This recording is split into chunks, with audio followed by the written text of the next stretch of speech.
اچھا، ابھی جو اطلاعات ہیں اس کے مطابق ایران جو ہے اب تک اسرائیل کے 25 طیارے جو ہے وہ گرا چکا ہے، جو میڈیا نے دعویٰ کیا ہے کہ اسرائیل کے 25 طیارے گرا چکا ہے، اور اس کے علاوہ تقریباً 150 سے زائد ایسی بلڈنگز جس کے اندر جو ہے وہ اسرائیل کا جو ہے ملٹری سسٹم تھا اور ملٹری کارن وغیرہ رہتی تھی، اس کو گرایا گیا، جس کے اندر جو تباہ کیا گیا، جس کے اندر وہ موساد کا ہیڈ کوارٹر بھی شامل ہے اور ملٹری کی جو ہیڈ کوارٹر وہ بھی شامل ہے۔ اس کے علاوہ 2 آئل ریفائنریز جو ہیں وہ بھی جو ہے ایران نے تباہ کر دی ہیں، اور اس کے علاوہ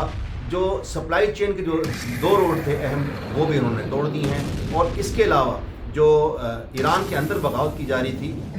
جو سسٹم بنایا گیا تھا جو فیسیلیٹیٹ کرتے تھے ان کے ڈرونز کو، وہ بھی تباہ کر دیا گیا ہے، اور اس کے علاوہ جو ایئر سپیس کے جو ان کو ملی نہیں تھی اسرائیل کو، اس کے لیے اس نے بہترین بندوبست کیا ہے اور کہیں سے بھی کیا ہے۔ بہرحال وہ اس کے اب ان کو وہ ایکسیس نہیں مل رہی، وہ صرف وہ جو بحری بیڑے کھڑے ہوئے ہیں